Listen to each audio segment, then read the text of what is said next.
Okay, our question that we're starting off with is, what is trapping? And trapping is making sure that the black line and the color meet up properly. This is This is a scan of Avengers Forever, the original printed comic book. And now I'm going to show you a scan of the first printing of the trade paperback, which there was a mistake with, and the files went out untrapped. There we go. See this white line that's around everything? That's because the black plate in printing shifted a little bit. And when the black plate shifts, you see that white line that's there? Well, you don't want that. And this was because way back when there was a mistake. Look at the white line around that black line. Let's go to the trapped one. Compared to that, that's how it's supposed to look. And this is how it originally printed. And this is how it printed in the first edition of the trade paperback, because this came out in, I think the original issues were 98 and 99. So Marvel had just been digital only for a few short years, and I think the interiors, they started going digital with the covers in 94, 95, and then the interiors were all digital by 96 or 97. I can't remember when. So 98 is early on in the age of digital pre-press and publishing for comics. So everything wasn't quite together yet. And somehow they lost the files, I remember. These original files, the printed file, they lost, and they only had the untrapped versions to print the trade paperback with. And that's why you ended up with this mess. In 2009, they put out a hardcover. And the hardcover is all nice. This is a scan of the hardcover, is all nice and trapped, so everything's fine now. But that version of the trade paperback, the first print of the trade paperback, is not great. But what is trapping, you ask? Let me show you. What do we got there? Here's a page of my artwork on the computer. This is my Ghost of Fifth Street comic that I made. And my color is all simple on here, but if we zoom in close, here are your 4 printing plates: cyan, magenta, yellow, and black. Everything is made with those 4 colors when you print, and here's all the 4 colors together. Now, we start with just the black line. Here's just the black line. Now when we color it, and also you want your black line to be bitmapped in general. See how as I zoom in, it's bitmapped. There's no anti-aliasing, there's no gray edge. That's generally because you want a nice sharp black line. That's generally how you want to keep it. If you were to make this black line grayscale with bitmapping all around the edge, it'll make your line print a little fuzzier, which you don't necessarily want. So here's the color that goes with it. And this is the trapped color. As we zoom in close, you can see how there's the color, and then there's this sort of grayish colored line, and then there's the black. That's because we slipped the color underneath the black plate. So that's what you want to do. That way, if the black plate shifts a little bit, let's nudge the black plate up, you still have color under there instead of white. Because that's what happened in that Avengers Forever, is the black plate shifted and you got white. And you never want white, you want that color. So why is that white there at all, you ask right now? Because it's underprinting goes hand in hand with trapping.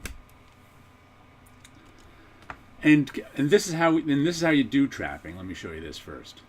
When you're making a color, this is the basic way. Let's just say I'm selecting, want to click off anti-alias, and I select this this face right here. And you see how you have the marching ants all around the face.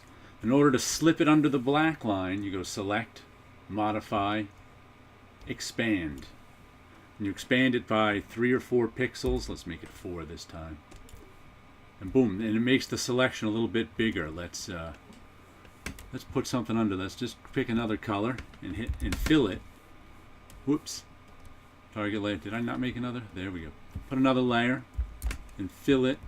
There's the new color. And there's the black. As we zoom in, we can see the marching ants around it. And this color blue is slid underneath the black plate.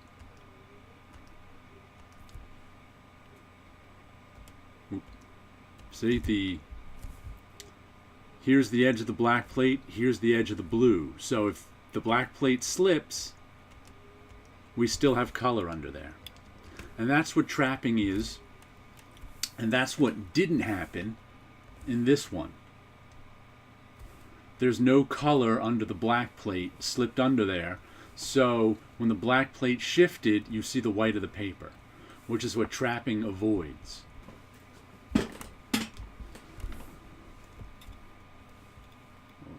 Okay. As you can see here now, this is how we used to. I still trap. This is called trapping by hand, by the way. When you expand the color as you make your selections, you can also do things like. It all depends on how you make your selection. Like here, I'm drawing underneath the black plate, so I can just trap by kind of drawing underneath the black plate.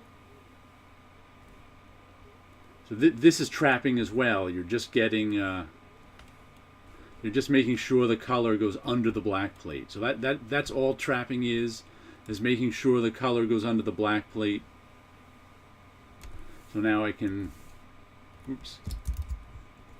just select all that color. Select mod. Since I anti-alias the edge, let's expand. And that's trapped the same way. That's just a different way of doing trapping. Same as I did with the expanding the selection. You just kind of draw under the black plate. So the key to trapping is getting the color under the black plate. But a lot of they tell me now that back when Avengers Forever came out, this was all done. We had to send the printer the actual files, the Photoshop files, the Illustrator files, the InDesign files, even though it was Quark then. But nowadays you send the printers a PDF, and they say that the printers can now automatically trap, which I don't know how well that works because I've seen things untrapped. But this hardcover may as well have been automatically trapped. I don't know. But they say you don't have to trap anymore, but I don't necessarily believe that. I still trap everything I color because it's a matter of habit. And the other thing that goes along with trapping, if you look here, get rid of that. See all that white in there? We don't want that white. We want a rich black. Now let me show you the difference between a rich black and a regular black. See this black right here? Let's click off the underprinting. You see how it gets slightly lighter? It gets a little grayer. This black right here is 100% K, which is black. If we go into our channels, that's our black channel, and that's 100% black. This is as much black as we can get. But for a lot of people, that black isn't dark enough because it's just the black ink. So what you do is you put some color under the black. There's what we're putting our underprinting on. So there's color under the black. But it's very important with this color that you don't oversaturate it. What oversaturation is, anytime you get water on a piece of paper, what happens? It wrinkles up. Ink is just like water. If you put too much ink on the paper, it'll make the paper wavy. So that's why when you go to your comic shop and you pick up a comic and isn't flat, it's wavy, it's because they oversaturated the paper. They didn't. Once again, saturation is supposed to be automatic now with PDFs, but it obviously isn't, because I see a ton of oversaturated paper. Now the key to underprinting is this color right here. Let's sample it. And that color right there, oh, it didn't sample.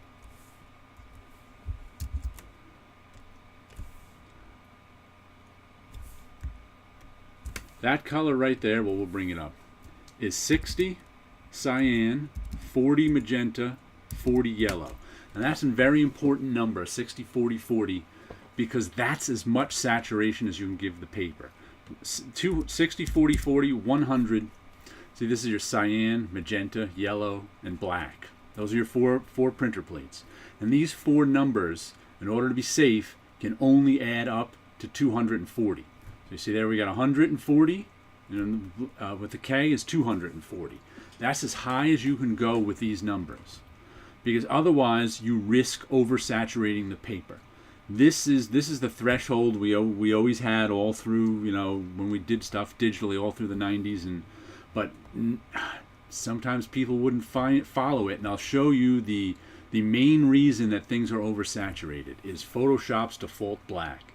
If we click over here on the left and make our two colors here black and white, that gives us Photoshop's default black. And if we click on that, we can see 75, 68, 67, 90. That adds up to more than 240.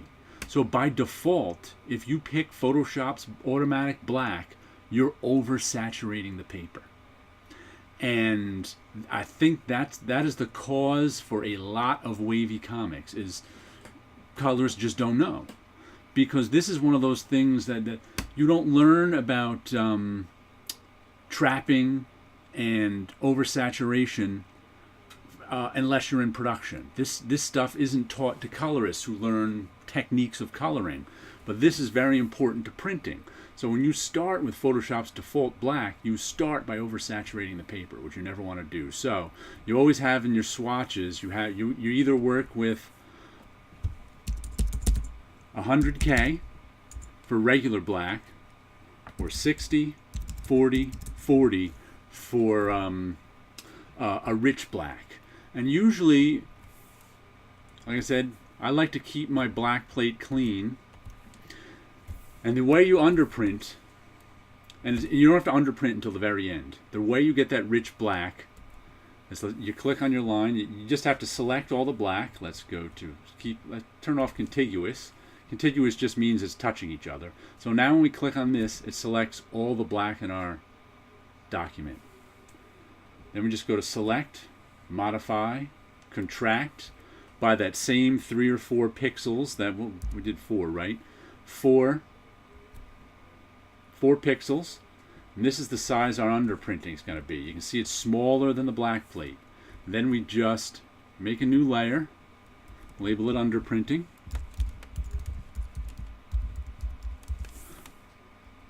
And then just fill it with our 60, 40, 40, 100, 0, 60, 40, 40. And we just fill it, Option Delete. So now we've got all that underprinting there. Boom. But our black is now a rich black. The underprinting should be right up near the colors. We got a little white line there, but that doesn't matter. It'll never shift that much. There's my old underprinting. That was the right amount of contraction. And there we go. Now we've got rich black underprinted with the coloring trapped. And that's how you want to. And let me just show you this one thing here. You want to have your line. See this little thing up here? This is by default at normal. When it's normal, what's on top is on. We now can't see the underprinting in the color under it, because anything that's on top, rules. Whatever's on top rules, and it ignores everything underneath when everything's opaque.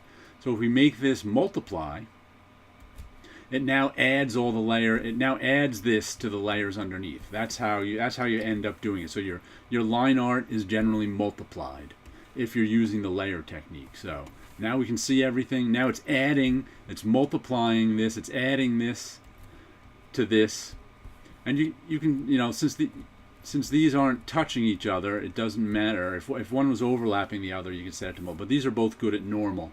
The only thing that has to be added on, multiplied, is the line art. So there you go. There's a little trapping. There's a little saturation.